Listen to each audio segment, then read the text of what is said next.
Giguère, technicienne en travail social, thérapeute en relation d'aide pour le service de relation d'aide Josée Giguère. Bonjour, j'espère que vous allez bien. Les peurs. Comment on gère ça, une peur? Qu'est-ce qu'on fait avec ça, une peur? Le discours ambiant est beaucoup centré sur le fait qu'il faut surmonter nos peurs, affronter nos peurs, dépasser nos peurs, se libérer de nos peurs, être plus fort que nos peurs, ne pas fuir ce qui nous fait peur, l'affronter. Je suis bien d'accord. Mais avant d'en arriver là, il y a souvent des étapes qu'il ne faut pas négliger de franchir. C'est-à-dire de lever le voile sur nos peurs, de comprendre pourquoi on a peur et d'où ça vient. Il y a des gens qui vont avoir comme philosophie de dire « T'as peur du bungee, ben va-t'en en haut, pitche-toi en bas, puis ça va être réglé. T'as peur de prendre le métro, puis tu vis de l'angoisse, ben va prendre le métro à répétition, puis à un moment donné, tu vas te désensibiliser et tu vas être capable de pouvoir le prendre de façon régulière. » Pour certaines personnes, ça fonctionne et pour d'autres, ça ne fonctionne pas. Il faut choisir comment on décide de gérer ses peurs parce que ressentir la peur ou ressentir une émotion, c'est aussi un geste qui est très personnel.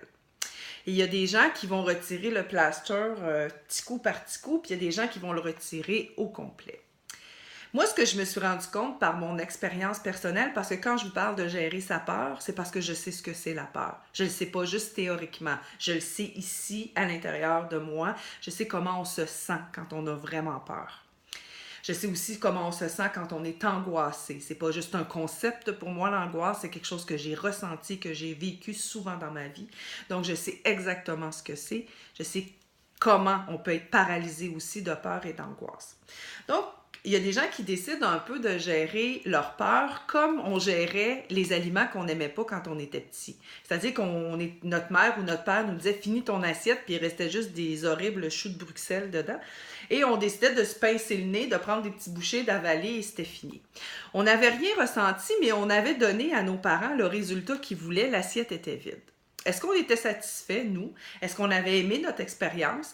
Est-ce qu'il y avait des possibilités qu'on se mette un jour à aimer les choux de Bruxelles? Pas sûr. L'expérience n'avait pas été très positive. Donc, on n'avait rien ressenti. On avait simplement fait ce qu'il fallait pour obtenir un résultat.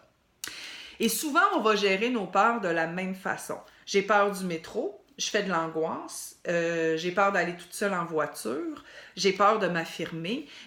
Alors là, on va se craquer, on va se motiver. T'es bonne, t'es fine, t'es belle, t'es capable, vas-y, tu vas l'avoir. Et là, on passe à l'action et on traverse ce qui nous fait peur. Évidemment, c'est comme un peu se boucher le nez, se fermer les yeux, dire, bon, ça prend un résultat, il faut que je le fasse parce qu'il faut que je sois une personne adaptée à son environnement, il faut que je fasse comme tout le monde, j'ai des obligations, il faut que je passe au travers, donc go, go, go, on se bouche le nez puis on y va. Alors puis là, j'arrive chez moi, j'ai obtenu le résultat, j'ai fait ce que j'avais à faire. Dans quelles conditions internes, hein, avec quelle émotion, ça c'est autre chose, c'est que je me prends un petit verre de vin, je m'allume une petite cigarette, je m'en vais sur Internet, je vais jouer en ligne à des jeux. Il faut que là, j'évacue toutes ces émotions-là que j'ai vécues pour obtenir le résultat de vaincre mes peurs. Mais tout ce temps-là, j'ai pas levé le voile sur mes peurs. Je sais pas exactement ce qui me fait peur dans la vie. Le métro, on le sait, c'est pas dangereux. L'épicerie, c'est pas dangereux. Être sur un pont, c'est pas dangereux. Ben, ça dépend lequel, là. Mais de façon générale, c'est pas dangereux. S'affirmer, c'est pas dangereux. Donc, les peurs ne sont pas à l'extérieur de soi. Elles partent de nous. Elles sont à l'intérieur de nous. Et là, dans cet endroit-là, à l'intérieur de nous, qu'on y va pas souvent. Et on y va pas souvent parce que notre plus grosse peur, elle est souvent là, à l'intérieur de soi. C'est-à-dire se connecter vraiment à ses émotions. Se connecter à sa peur. Aller au fond de soi et rester connecté à son angoisse. Dès qu'on ressent de l'angoisse ou de l'anxiété, on s'anesthésie. On change des idées, on change de place, on s'en va. On ne veut pas ressentir. Et on trouve toutes sortes de moyens pour ne pas y arriver. Ce qui finit par arriver, c'est que c'est nos peurs qui nous contrôlent. Nos peurs vont contrôler ce qu'on fait et ce qu'on ne fait pas. Alors, si, par exemple, j'ai peur de prendre ma voiture, de faire de grandes distances en voiture, je vais cesser de faire des voyages. Je vais aller moins loin. Je vais commencer à organiser mes trajets pour toujours être proche de la maison.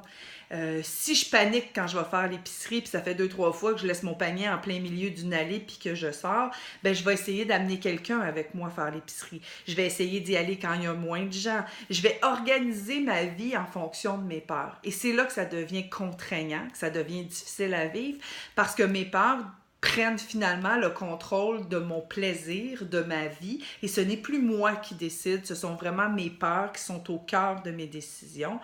Et là, ça devient lourd, ça devient pénible, ça devient souffrant pour beaucoup de personnes.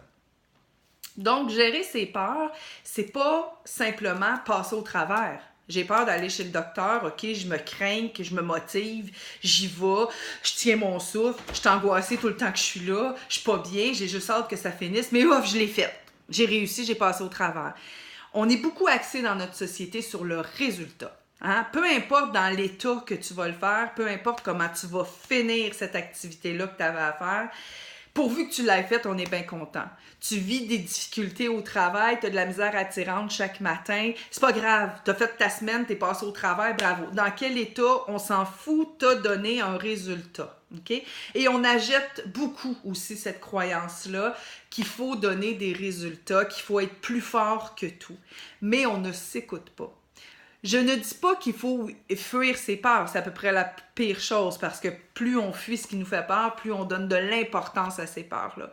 Sauf que peut-être qu'avant de se pitcher dans le vide ou de se pincer le nez pour passer à travers, on pourrait apprendre à gérer adéquatement ses émotions, à gérer adéquatement ses peurs. Ça, ce que ça veut dire, c'est d'apprendre à ressentir. D'abord, arrêter de se fuir parce que tout part de nous. Et si on n'arrive même pas ou on a de la difficulté à se brancher à nous, à se brancher à notre angoisse, qu'est-ce que ça fait dans mon corps de l'angoisse? Qu'est-ce que je ressens exactement quand je suis angoissée?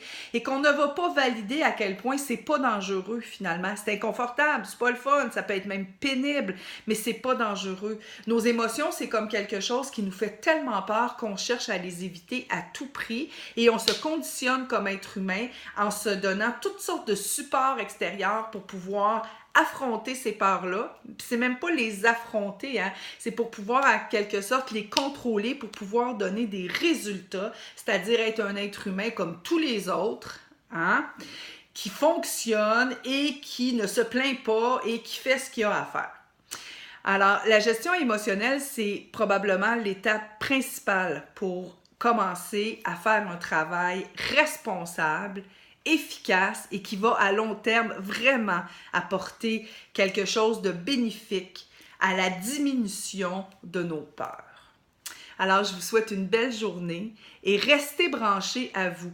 Hein? Tentez aujourd'hui, on va tenter de faire ça, d'arrêter d'aller à l'extérieur pour trouver des solutions à ce qui ne va pas à l'intérieur.